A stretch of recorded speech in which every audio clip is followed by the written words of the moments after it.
Hi, everyone, and thank you for joining me for week 3 of Information 684. This week, we are going to be covering the history and characteristics of young adult or YA literature. So just a little bit of housekeeping for this week. If you have not already done so, please send me the URLs for your final web page. Also, if you are going to be using a topic that's not listed for your midterm, please send me your topic ideas so that I can go through them and just make sure that there's enough literature to support the research for the paper that you're trying to build out. And also just as an aside, in terms of the reviews, because I did get some questions, your reviews can be creative in how you format them. I'm encouraging everyone to have fun with the assignment. And remember that you're trying to appeal to teens, right? That's the target audience. Whether you're trying to convince them or dissuade them from reading the book, you want to remember that they are your target audience. So you can have fun, you can be creative with it. It doesn't have to be stoic. And I would advise also to take a look at some book talks or Instagram pages, because there are a lot of people that are developing content for teens in those arenas. And they're giving, the critiques through that means as well. So think about what you've learned about their development and their processing and use that as a way to convince them to read something or to build a cohesive argument to convince them to read something or to dissuade them, right? It's perfectly fine if you want to say, this book isn't great, I would not recommend it. I will accept that. All right, so let's get started. So I'm going to start off with a quote when we're talking about our characteristics, right? And it says, young adult literature is a nebulous category overlapping many boundaries of genre and theme. The definition of young adult literature, then, is not determined by the text per se, but the audience. A young adult book is one that adolescents choose to read without coercion. And that's from Dr. Robert Lynn. He's a professor of education at Delphi University. So keeping in mind that the term young adult literature is very new genre, I did find scattered thoughts on what the definition of YA literature would be. So here's the synopsis.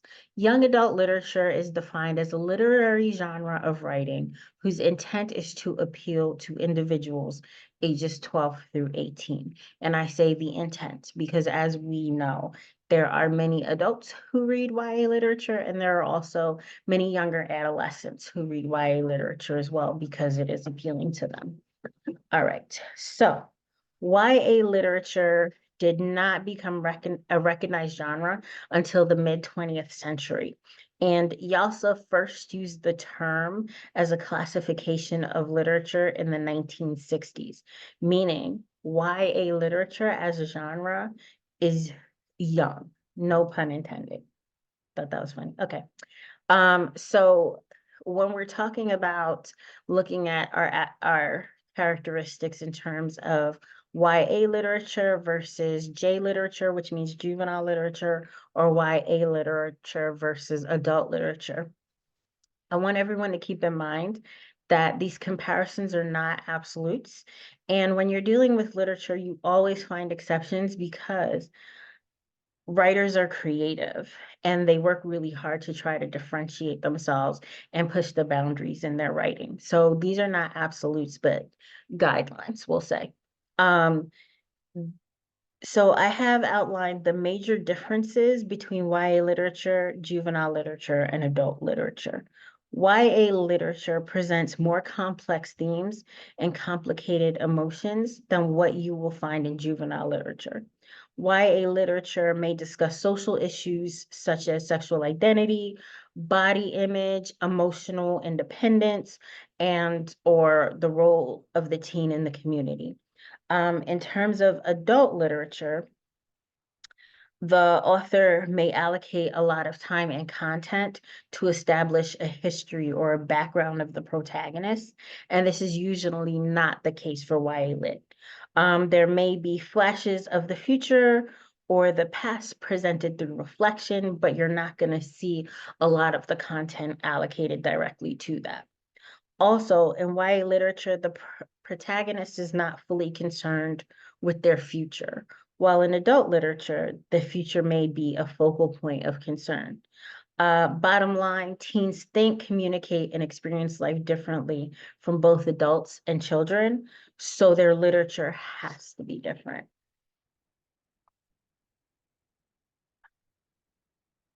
So, elements of YA literature broken down. So, it's usually presented from the teen's perspective.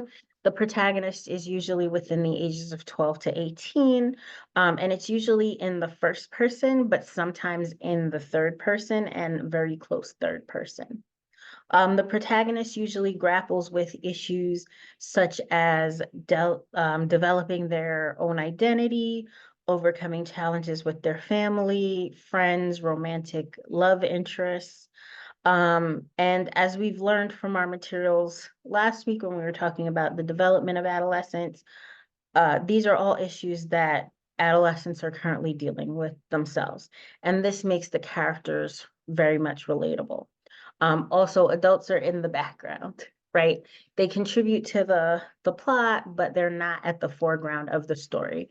The protagonists and the peripheral characters in terms of teen characters are usually independent and rebellious. There's also a diverse cast of characters.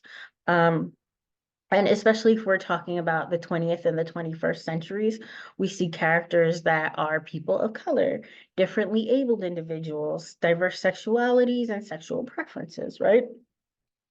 So it's also realistic, vivid, and fast-paced plot. It plays out like a movie, right, as you're reading. And that's why a lot of us said in the discussions this week that they liked YA more so than adults, right? The content is more so fast-paced. And also in YA literature, there's going to be a melding of different genres. And an example of that would be like a dystopian novel with a romance blended in, as we see in like The Hunger Games. Or another example would be Twilight, which is a combination of fantasy and romance. So I just outlined a couple of the genres, and these are not limited to teens. You'll see some familiarities between even adult, juvenile lit, and teen lit. So you have romance, science fiction, dystopia, mystery, horror, magical realism. And all of these things will blend together potentially in a content. So you might have a horror dystopia, or you might have um, a mystery mixed with magical realism. That's not very far-fetched when we're talking about YA lit. All right, so we're gonna dive into our timeline. And the timeline is basically some important and key dates and time periods for YA literature. And I don't wanna go, like, I couldn't go too deep because we'd be here forever. Like, that could be a whole course within itself. So I just highlighted some major key points. So in 1678, Pilgrim's Progress by John Bunyan was released, and that's the first recorded English language text with a teen protagonist. In the 19th century, we see literature read by teens and adults alike, but they were primarily focused on religion. In 1803, Bingham Library for Youth, in Salisbury, Connecticut, was the first municipally funded library for youth public library service. And also in the 1840s, public libraries were formed in schools. So in 1863, there were roughly 1,000 public libraries in the US. In 1868, Little Women was published by Louisa May Alcott, and this is important because it's a young woman's coming of age story. So we see sparks of the genre developing here. In 1870s, Horatio Alger was marketed to compete with Louisa May Alcott. So Alger wrote stories of impoverished young men, also coming of age. So that's the parallel. You have the female side, and then you have the male side. In 1867, Tom Sawyer was published, and in 1893, you have Stratemeyer Syndicate published, which was aimed at youth readers. And so you see those series like the Bobbsey Twins, Nancy Drew, the Hardy Boys, right? Which kids are still reading to this day. And then in 1896, Melville Dewey suggested school libraries. So libraries, not public libraries within schools for students. In 1932, we have Margaret Edwards joining Enoch Pratt Library in Baltimore, Maryland. And I don't mention her simply because this is where I work. Margaret Edwards' contributions to YA literature and why young adult service in libraries is important because she created Books for the Beast, which was a whole conference dedicated solely to YA literature, and she spent her career bringing teens and books together. So she set up in 1938, the mass market paperback was born, which means that books were more portable because we know that the hardcover books were heavier, bigger. So the mass market paperback means that people can travel with their books, right? 1940, Edwards set up the first YA collections at Pratt branches, and she went about creating these collections by actually working with teens, asking their opinions, and helping to develop the collections. If you want to learn more about her, you can go to the ALA page, and they have, because they have the Margaret A. Edwards Award, which is awarded to YA authors. They have a whole background of her contributions to YA literature. And if you're interested, I would suggest taking a look. So in the 1940s, librarians are not truly supportive of paperbacks because they fall apart easily. And we know the deficit of having paperbacks in our collections, right? 1960, George Robert Carlson begins writing books for the teen reader. And it's a guide for teachers, librarians, and parents. And scholars are beginning to recognize at this point the importance of YA literature. 1965, we see the quality of YA literature improving with civil rights era bringing forth more important titles, right? We're looking at more diversity in the content. In 1967, S.C. Hinton pens The Outsiders at the age of 16, and realism becomes a genre within YA literature. And The Outsiders marks the separation of adult and YA fiction. The novel itself emphasizes culture, and it was banned because of the content. So it focused on gang violence, underage drinking, and smoking. And this also opened the door for more authors to write in a realistic way depicting teens. So then we see Mark Zindel's The Pigman, which is considered by some the first true YA novel. And it depicts teens realistically, not idealistically. And that's 1968. In 1970, we see Judy's Bloom Forever, which some of you actually reviewed. And this is one of the first YA titles that uh, she provides a frank discussion of teen sexuality, and she also pushes the boundaries of sexual content within YA literature. And it's also in the 1970s that we see libraries start to promote literature to high school and YA literature, I'm sorry, to high school and college students. Then we have 1971, Go Ask Alice is published anonymously. And Go Ask Alice became a bestseller. And this work of literature show publishers the financial value of YA literature, right? Because it's a bestseller, they're making money from it.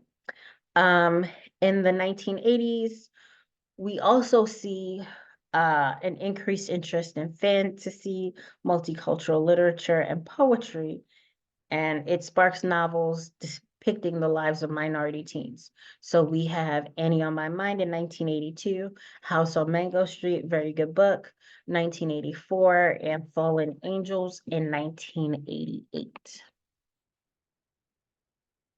So in the 1990s now, we're starting to see visual elements work their way into YA literature. So what that means is we're looking at the actual beginning of the graphic novel for YA. Then we have 1997, Harry Potter breaks sales records and increases awareness of YA literature. In the 2000s, we have the first Michael L. Prince Award that was awarded to Walter Dean Myers. And this is important because the Prince Award is equivalent to the Newbery Award. And the Newbery Award is an award for juvenile literature. So now YA authors have their own award, and they don't have to be compared to a genre that is theoretically younger, right? So they have their own space to be creative and write in, and they can start pushing more envelopes with their content because there's an award that looks at the merit of their work altogether.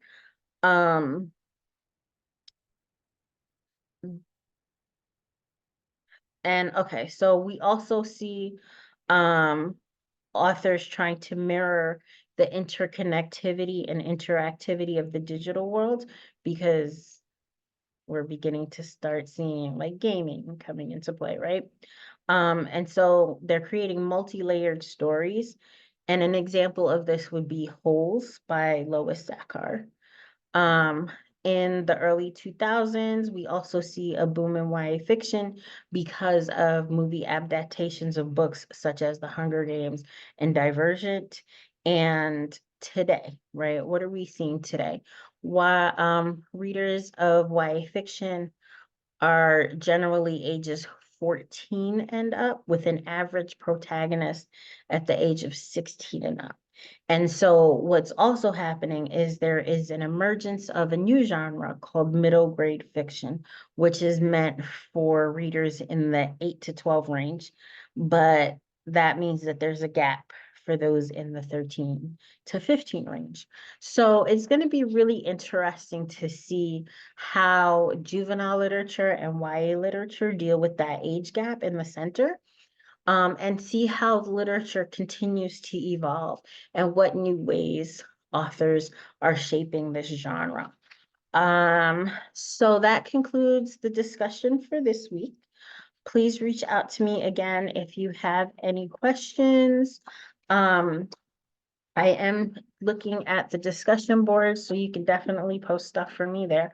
And yeah, continue to read, continue to have fun with your book reviews. It should be, I know it's work, but it should also be a creative process for you. And yes, you can have fun with it. I'm not gonna take points off because you're having fun. It doesn't have to be super serious. because we're talking about teens, and teen literature is not super serious all the time. It's fun, and the kids want to have fun. All right, thank you, everyone. Have a wonderful rest of your week, and I will see you all soon.